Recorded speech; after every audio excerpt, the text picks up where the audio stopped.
Eu queria convidar você a abrir a sua Bíblia lá no livro do profeta Jonas. Nós começamos uma série de sermões sobre este livro. Antes do retiro, nós falamos inicialmente e nós vamos dar continuidade na fala do livro, aprendendo um pouco sobre este profeta e sobre a lição que Deus ensina a ele, de forma que seja aplicado às nossas vidas. Nós vamos aprender sobre a misericórdia através do livro de Jonas e demais lições que são apresentadas. Nós vamos ler do versículo 1 até o versículo de número 17, ou seja, todo o capítulo, para a gente poder tomar conhecimento dessa parte da história. Mas nós vamos apenas focar no versículo 3 e 4 nessa nossa exposição de hoje. Porém, nós vamos ler do versículo 1 ao versículo de número 17, e eu vou convidar os irmãos a fazerem comigo essa leitura de forma responsiva, de modo com que eu estarei lendo os números ímpares e a igreja responde com a leitura dos números pares. Jonas, capítulo 1, a partir do versículo 1, nos diz assim: Veio a palavra do Senhor a Jonas, filho de Amitai, dizendo: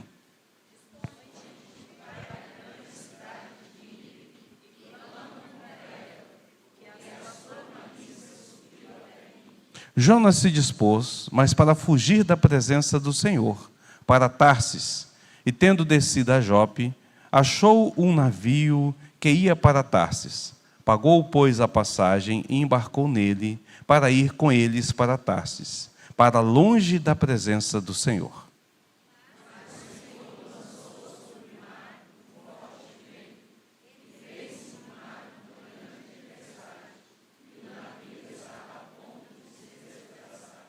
Então os marinheiros, cheios de medo, clamaram cada um ao seu Deus e lançaram ao mar as cargas que estavam no navio, para o aliviarem do peso dela. Jonas, porém, havia descido ao porão e se deitado e dormia profundamente.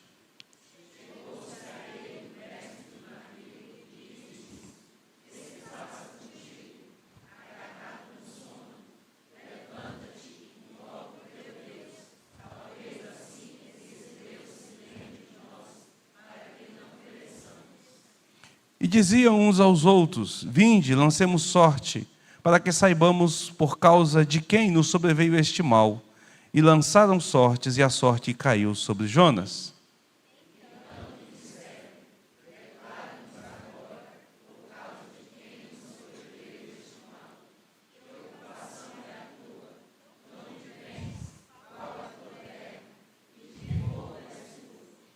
Ele lhes respondeu: Sou hebreu, temo ao Senhor, o Deus do céu, que fez o mar e a terra.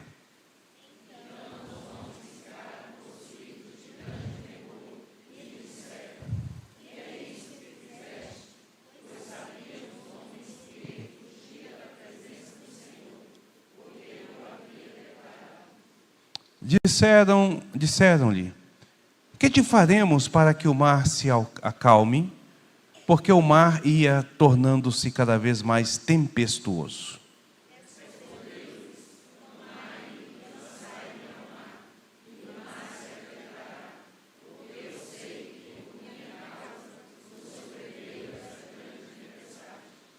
Entretanto, os homens remavam e esforçavam-se para alcançar a terra, mas não podiam, porquanto o mar se ia tornando cada vez mais tempestuoso contra eles.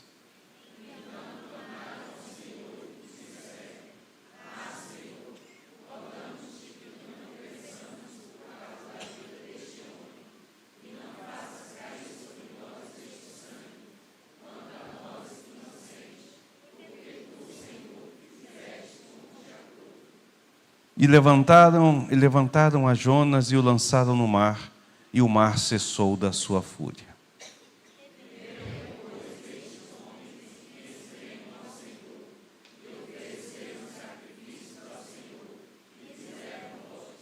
Deparou o Senhor um grande peixe para que tragasse a Jonas. Esteve Jonas 3 dias e 3 noites no ventre do peixe. Vamos orar mais uma vez. Bondoso Deus, maravilhoso, eterno e soberano Senhor, eis que tua poderosa palavra se encontra diante de nós. A leitura que fizemos já nos impacta com a tua verdade. E através do poder do teu Santo Espírito, lições são extraídas e aplicadas ao nosso coração. Mas como perseverantes e ousados diante de ti, pelo poder de Cristo Jesus, nós clamamos a ti que venha com teu Espírito a falar mais profundamente. Assim, ó Deus, como um garimpeiro cava um buraco para extrair a pepita mais preciosa, que nós estejamos aqui diante da tua palavra, extraindo o mais puro tesouro para a nossa alma, para a nossa vida, para a glória e honra do teu nome, em nome daquele que é poderoso e eterno, no nosso Senhor Jesus. Amém. Meus amados irmãos, na nossa caminhada diária, nunca encontraremos um meio termo. Aí fora, no mundo lá fora, nas condições lá fora, tem se acostumado a colocar um talvez, um porquê, um porém, olha, veja bem, nas situações das nossas vidas, nas escolhas que nós temos que fazer. Mas diante do Senhor, a nossa vida é sempre sim ou não. É 8 ou 80, nunca é 40, nunca é talvez, nunca é cinza, é sempre preto ou branco. Sempre terá que haver uma opção, que tomar uma decisão, que fazer uma escolha. Você não tem como ficar no meio do caminho. Ou você caminha de acordo com a vontade de Deus, ou você simplesmente foge da presença de Deus. Não há outra solução, não há outra realidade sobre nossas vidas. A cada dia, você deve se aproximar mais da imagem de Deus, refletir mais a Cristo sobre a sua vida, ou você irá se afastar da imagem de Deus e refletir menos Cristo sobre a sua vida. O nosso grande herói, Jonas, o profeta Jonas, o texto nos diz que esse profeta recebe uma palavra do Senhor. Deus abre a Jonas um diálogo, uma conversa, num período em que isso, na época de Jonas, estava um tanto quanto escasso. Não é a primeira vez que Deus fala com Jonas, é a segunda vez. Ele já havia ouvido e já havia trago a mensagem. Porém agora o nosso herói ouve algo diante do Senhor. O versículo 1 vai nos dizer que então, ao ouvir esta mensagem, veio a palavra do Senhor. O versículo 2 diz que Jonas se dispõe. Ele toma uma posição, ele toma uma atitude, ele toma uma direção, mas para fugir da presença de Deus, para Tarsis. Quando nós olhamos para a atitude de Jonas, para nós que somos cristãos, para nós que temos lido e buscado a presença de Deus, que temos buscado uma vida piedosa diante do Senhor, quando nós vemos essa atitude, nós dizemos: que tolice, que cara burro, como ele é tolo, como alguém pode querer fugir da presença de Deus? Ele deveria de saber que não dá para fugir da presença de Deus. Fugir da presença de Deus é como querer fugir do ar. Há um versículo que diz: pois nele vivemos e nos movemos e existimos. Atos 17, 28. É tolice, eu sei. Você sabe que isso é tolice. Mas, queridos, por mais incrível que isso possa parecer, você sabia que a gente faz isso todo instante? A gente se dispõe como Jonas a todo momento para fugir da presença de Deus. Constantemente em nossas vidas, nós nos dispomos para Jope. Nós, a fim de encontrar uma embarcação, um navio, que nos dê a direção contrária a Tarsis da nossa vida. E o pior é que nós ainda achamos que estamos fazendo o que é certo, que aquilo que nós estamos fazendo é algo correto, e as coisas parecem colaborar para a nossa escolha.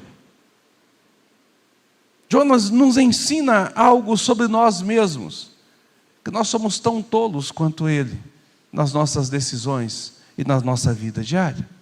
Nós olhamos para Jonas, e nós deveríamos nos ver na mesma situação. Voltemos ao texto. Veja como é dito. Versículo 2. Dispõe-te, vai à grande cidade de Nínive e clama contra ela, porque a sua malícia subiu até mim. Versículo 3. Jonas se dispôs, mas para fugir da presença do Senhor, para Tarsis. E tendo descido a Jope, achou um navio que ia para Tarsis, pagou, pois, a sua passagem e embarcou nele, para ir com eles para Tarsis, para longe da presença do Senhor. Esqueça a fala de Deus com Jonas. Vá para Nínive. Esqueça que você conhece a história e a conclusão da história. Imagine você agora recebendo essa ordem e esse mandamento. Quando você toma uma decisão, e a gente tem que tomar decisão, e nós vamos fazer caminhadas, direções, vamos fazer escolhas, às vezes nós colocamos a nossa perspectiva de escolha à luz da provisão, ou seja, daquilo que é providencial, daquilo que acontece. É comum a gente fazer isso. Jonas, então, ele se vê de forma providencial nas coisas. Você pode pensar o quão providencial foi para Jonas a situação. De que outra forma, sem entender a história, nós poderíamos entender ou compreender essa situação? Jonas se dispõe em direção contrária. Ele vai para Nínive. Não, ele vai para Jope. Ele foge na direção contrária. Ele havia ouvido a palavra de Deus. Quem garante que era Deus mesmo que estava falando com Jonas? Talvez Jonas pudesse estar ali no meio daquela situação, quando a palavra veio para ele dizer que ele deveria de ir. Ele fala, não, peraí, isso não é de Deus não. Essa fala de ir até Nínive, é uma nação estrangeira, tem um negócio errado nisso aí. Talvez Jonas tenha até orado, repreendendo. Eu repreendo isso em nome de Jesus. Reda para mim, sai de trás, vai longe. Não estou entendendo essa conversa não. E aí ele faz uma jornada contrária. E talvez ele faça um propósito. Se eu chegar até Jope, se eu encontrar um navio para partir para um local distante, será que se eu encontrar a passagem, será que se o meu dinheiro der para pagar a passagem, poxa, talvez isso seja o sinal, isso significa que Deus está me guiando no caminho certo, porque aquela voz não é o caminho certo. E as coisas acontecem exatamente assim. Ele desce até Jope, tem um navio pronto para viajar, tem vaga, tem passagem disponível, ele tem dinheiro suficiente para comprar a passagem. Por 3 vezes o texto vai usar a palavra Tarsis. Fugir para Tarsis, depois um navio que vai para Tarsis, depois ele consegue embarcar com eles para Tarsis. Por 3 vezes nesse versículo, Tarsis está na direção. Está tudo correndo dessa maneira. Tudo estava dando certo na direção, na vida de Jonas, na sua disposição. Ele se dispôs, mas essa disposição está contrária à palavra de Deus, mas nada impede que as coisas aconteçam. E talvez ele esteja justamente pensando isso. Desce até Jope, acha o navio pronto para partir, compra a passagem. Como então não entender que o Senhor não estava abençoando essa jornada? Qual o empecilho que estava vindo na direção de Jonas, impedindo que ele seguisse a sua jornada, a sua caminhada? Queridos, geralmente, quando tudo está indo bem, nós começamos a deduzir que Deus está nesse negócio, que Deus está nos dando a direção, que Ele está presente nessa situação. Porém, pode não ser este o caso. Você precisa de alguma coisa mais específica do que circunstâncias da vida para entender que você está fazendo a vontade de Deus. Você precisa da confirmação da palavra de Deus. E a palavra para Jonas dava uma direção contrária à que ele resolveu tomar. E quantas vezes nós vamos contra o ensino da palavra, porque nós não temos uma visão ampla, mas resolutamente olhamos somente para aquilo que nós queremos.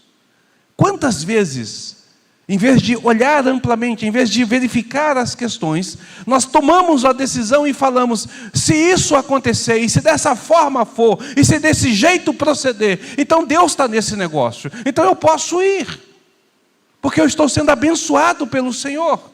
Jonas poderia muito bem dizer, ele poderia muito bem falar: é o diabo falando atrás de mim, não é para mim ir para Nínive, porque está dando tudo certo, eu me dispus. Jonas é um crente, ele é um profeta, Deus está falando com ele é hebreu. O texto nós lemos, ele diz: eu temo ao Deus que criou os céus e a terra. Eu sou um hebreu, eu sou uma pessoa que teme a um Deus. E ele toma as suas decisões partindo das circunstâncias que o cercam. Cuidado ao interpretar as circunstâncias providenciais de modo a contradizer as ordens específicas do Senhor. Muito dos nossos fracassos estão associados às nossas decisões contrárias à palavra do Senhor. O casamento que não era para ser, o namoro fora dos padrões bíblicos, o projeto, a escolha, a decisão que fere o caráter cristão, que fere a palavra do Senhor. E você fala: não, está dando tudo certo, Deus está nesse negócio, está indo tudo muito bem, as coisas estão indo muito bem. Como não poderia ser de Deus isso? Como não poderia ser de Deus estar namorando com essa pessoa, se ela me trata tão bem, se as coisas estão indo tão bem? Como não seria de Deus avançar um pouco nesse relacionamento, se nós já nos sentimos casados? Como não seria de Deus criar o meu filho desta forma, ou agir dessa maneira, porque as coisas estão abrindo, as portas estão acontecendo? Como não seria de Deus agir dessa maneira? Como não seria de Deus abrir essa empresa com essa situação? Como não seria de Deus caminhar nesta realidade política? Como não seria de Deus caminhar nessa filosofia, porque as coisas estão acontecendo, só que às vezes isso fere a palavra de Deus. Você não para ouvir a palavra de Deus, você não para atentar à verdade de Deus. Jonas não parou para ouvir, pelo contrário, ele esqueceu, ele abandonou, ele rejeitou a palavra de Deus, e as circunstâncias lhe foram favoráveis para o navio. Parou para pensar nisso? As circunstâncias foram favoráveis. Quando nós estamos indo contra a palavra, às vezes as coisas parecem que vão dar certo. Porém, queridos, o certo é que o fim é sempre terrível. Isso quando chega ao fim. Às vezes no meio do caminho as coisas são mudadas. Quando nós tomamos decisões que são contrárias à palavra de Deus, às vezes no meio deste caminho Deus nos toma para nos fazer convergir ao centro da sua vontade. Não há como fugir à vontade de Deus para a sua vida. Portanto, a melhor coisa que você tem a fazer é obedecer. Veja o que acontece com Jonas. A primeira impressão é que ele vai conseguir. A primeira impressão é que as coisas estão dando certo. Chega no horário do navio, tem vaga para o navio, tem dinheiro para o navio, consegue embarcar para o navio, e o navio parte. Para a gente entender a situação de Jonas e o pensamento de Jonas. Quando Napoleão invadiu Portugal, o rei de Portugal fugiu para o Brasil. Para evitar que fosse interceptado por navios inimigos, ele manteve isso em segredo até o último instante. Toda a frota estava preparada e pronta. Quando Napoleão e seu exército chega ao porto,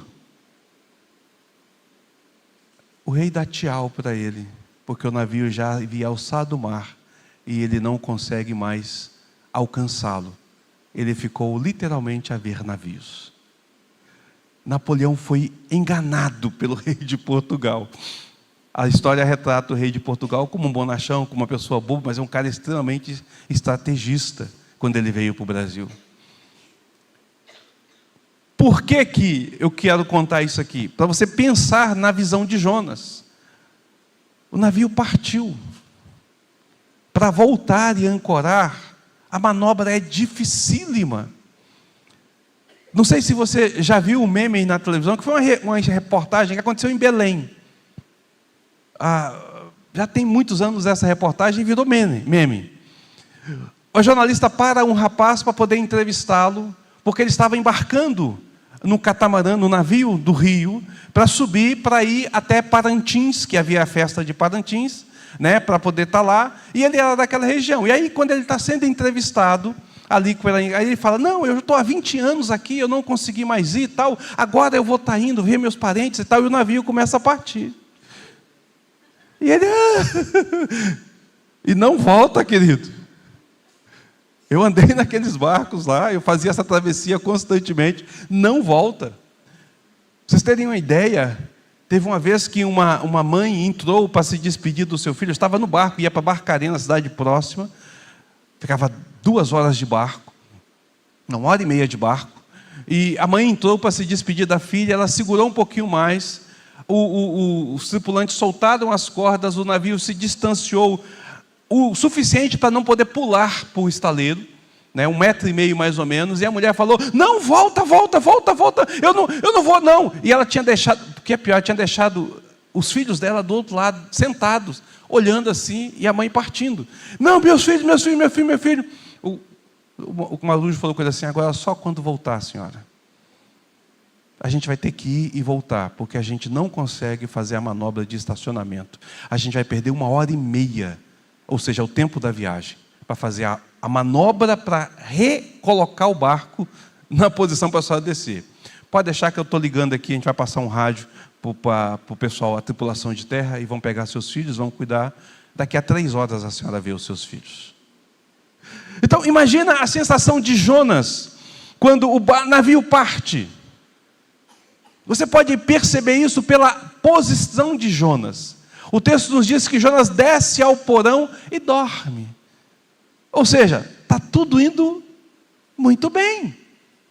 Está tudo indo muito bem, está tudo indo muito tranquilo. Voltemos então ao nosso herói. Observe então que ele sai nessa condição.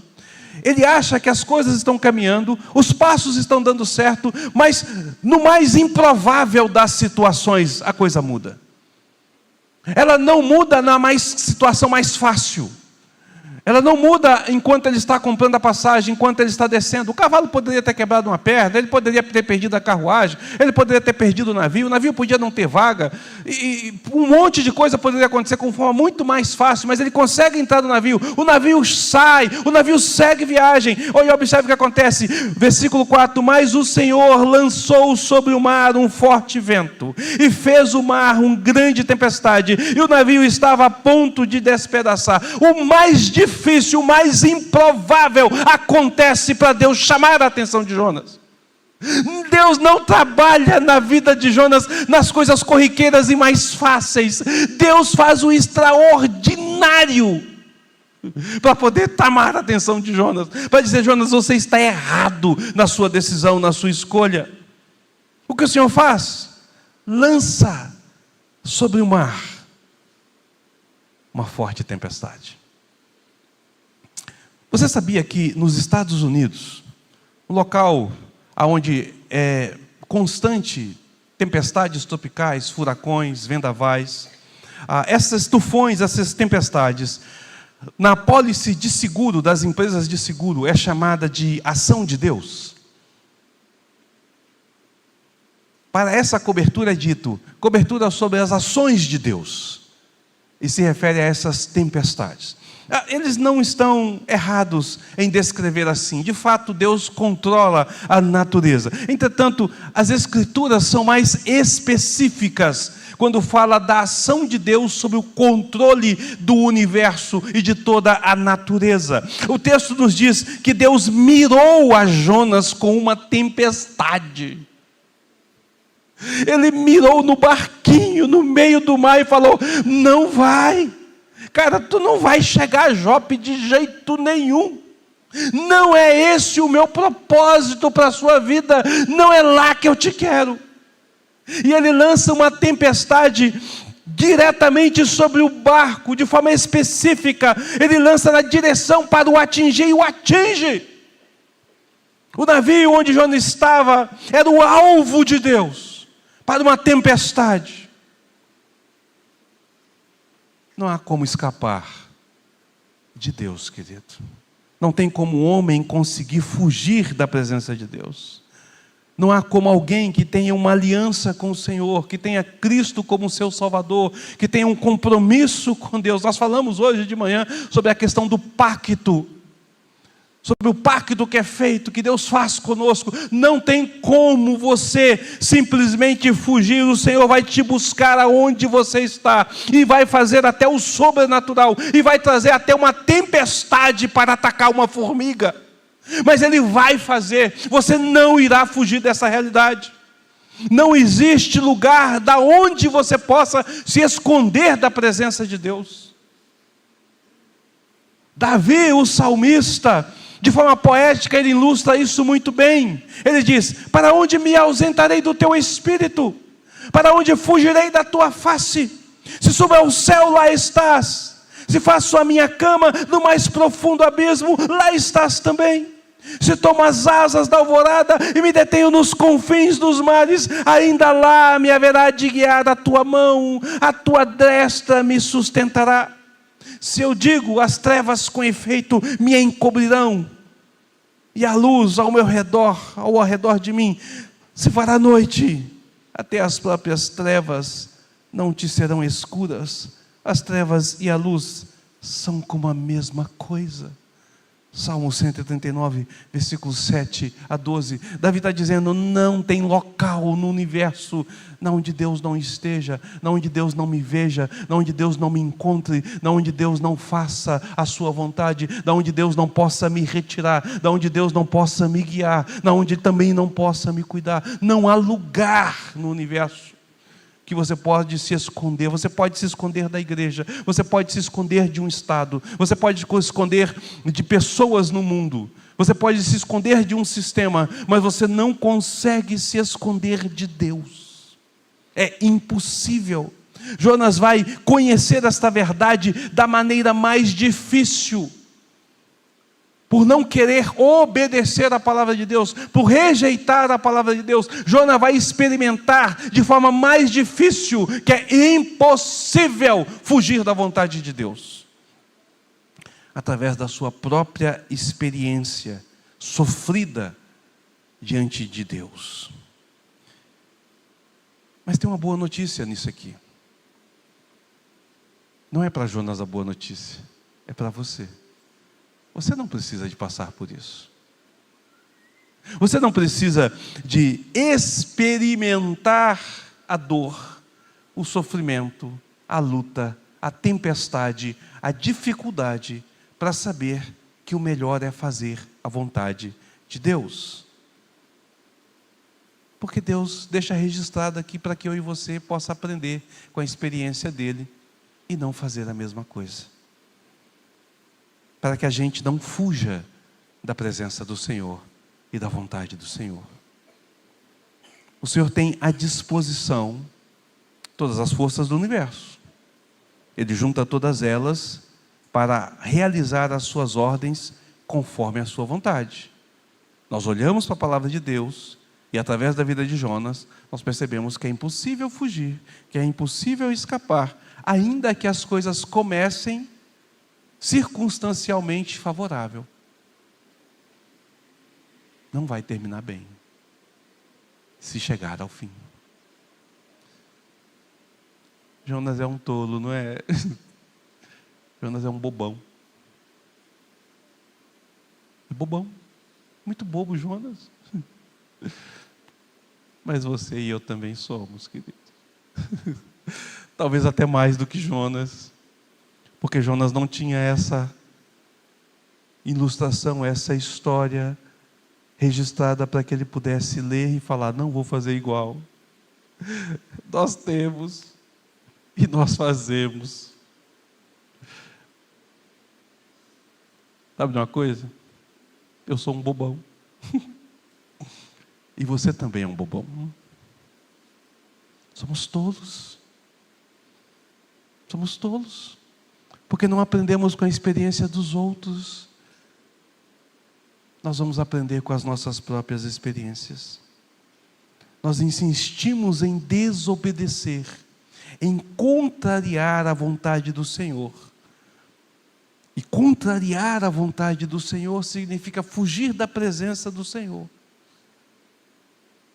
Veja como nós somos parecidos com Jonas. Então, às vezes, é necessário que Deus mande uma tempestade para abalar o barco da nossa vida, para que possamos perceber que nós estamos de fato indo contra a vontade dEle. Às vezes Deus vai mudar as circunstâncias ao nosso derredor, e aquilo que é providencial cai por terra, e você fala: mas não estava dando tudo certo. Não estava indo tão bem, mas não está. Só parece. Está contra a vontade de Deus, não é isso que Deus quer para você. E Ele então vai mudar toda essa situação, e vai empenhar, e vai mover céus e terras, para que você volte à vontade dEle, para que você retorne para a presença do Senhor. Às vezes nós fazemos isso de forma deliberada, fugimos da palavra do Senhor. Nós lemos na Bíblia, a Bíblia diz: não faça isso, e nós falamos: talvez não seja para mim hoje. Olha, veja bem, a interpretação do texto, a gente pode alegorizar, a gente pode aqui usar uma outra filosofia, uma crítica, para poder contextualizar isso. O mundo não é mais o mesmo. Veja, quando Paulo escreve isso aqui, ele escreve para o povo de 2000 anos atrás. Mudou tudo. Para que eu vou seguir da mesma forma? Olha, quando Moisés diz a lei aqui: eu não sou judeu, por que eu tenho que olhar para essas coisas? Então, de forma deliberada, pensada e burra, nós vamos dando desculpas e vamos colocando um porém, um veja bem, nas coisas de Deus. Então o casal de namorado começa a ter o seu namoro. E aí, à medida que eles vão namorando, eles vão se distanciando da palavra de Deus, porque eles acham que estão apaixonados e vão viver felizes até que a morte os separe. E eles avançam sinais que não deveriam de avançar. E eles têm situações da qual não deveriam, isso traz consequências para a vida deles. Porque ele simplesmente está dizendo: não, mas hoje é diferente. Você tem que entender o meu sentimento. Querido, você tem uma coisa que o gabinete pastoral é cheio, é de pessoas dizendo: você tem que entender o meu sentimento. E eu sou obrigado a dizer: você tem que entender que a palavra não muda. É sim ou não. É 8 ou 80. Não existe 40, não existe talvez, não há um veja bem nessa condição, não há uma meia interpretação. Qualquer coisa disso é longe de Deus, é fugir de Deus, é tentar escapar, é um escapismo bobo, é um escapismo completamente fora da realidade. Mas nós somos assim por conta da condição do pecado, por conta do nosso egoísmo. Nós buscamos esse escapismo da qual nós não deveríamos de fazer. Jonas faz isso.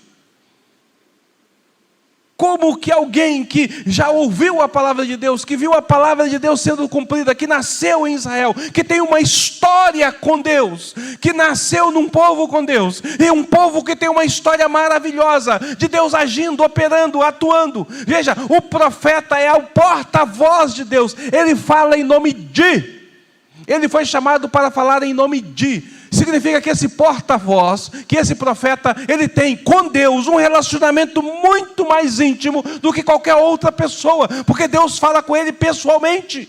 Deus o chama para uma missão específica. Deus o tira do seu contexto comum e o coloca num contexto especial, de contato direto com Deus. Mas ele diz: isso está errado, Senhor. Isso está errado. E foge da presença do Senhor. De forma deliberada. Então, às vezes, nós fazemos uma empreitada de fuga de forma deliberada, porque nós simplesmente não queremos nos curvar diante do Senhor. Simplesmente endurecemos a nossa cerviz.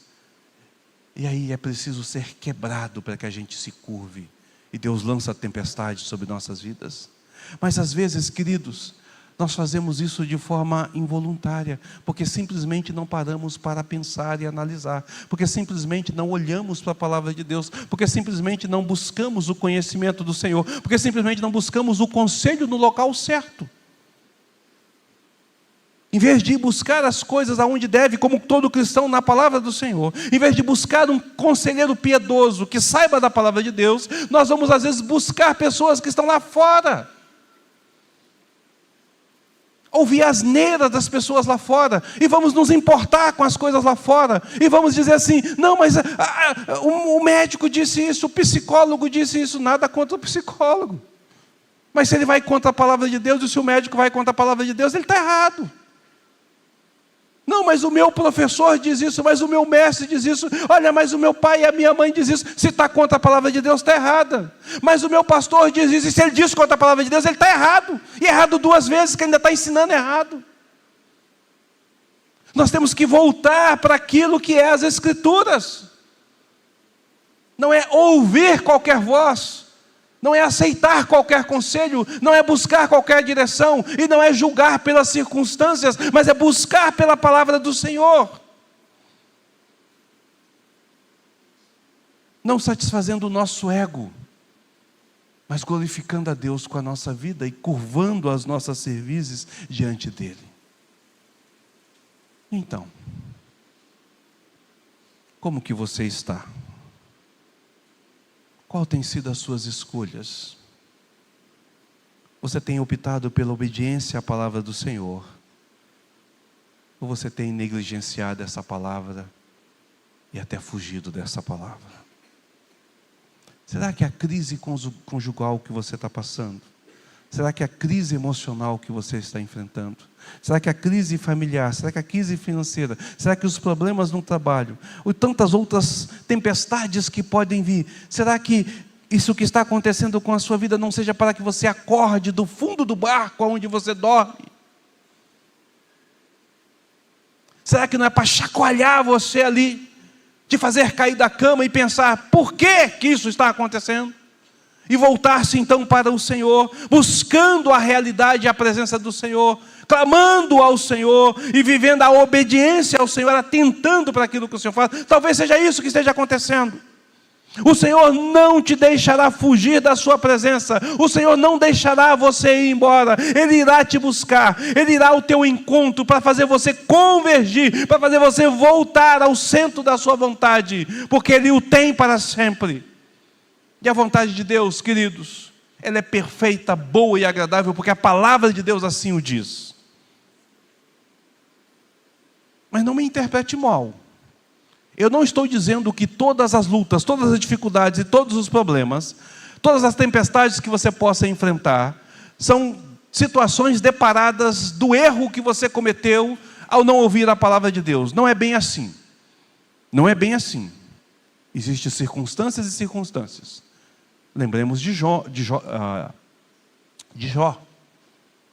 Ele passa por uma situação difícil, mas porque Deus permite para ensiná-lo algo, e não porque ele estava desobedecendo a Deus. Então é preciso calma nessa hora. É preciso pensar, mas eu preciso de avaliar, porque muitas vezes as circunstâncias são assim. E em vez da gente avaliar a nossa vida à luz da palavra,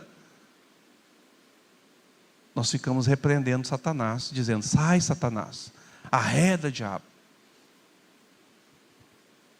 Ou ficamos julgando nas circunstâncias. É o problema economia do nosso país. O problema é aquela mulher, não sou eu. O problema é que os filhos hoje são desobedientes, mas você o criou desobediente. Você que o criou. Se seu filho te desobedece, desculpa, a culpa é sua. Você não o ensinou a ser obediente, não é verdade? Então, há situações e situações. E a minha função nesta noite é fazer você pensar sobre a situação que você está vivendo.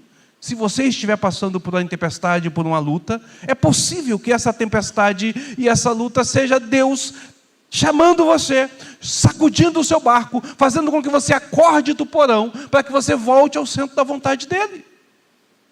Talvez seja isso. Então é bom parar para pensar, porque isso pode ser a solução para que a tempestade passe, para que as coisas se resolvam, para que as coisas mudem.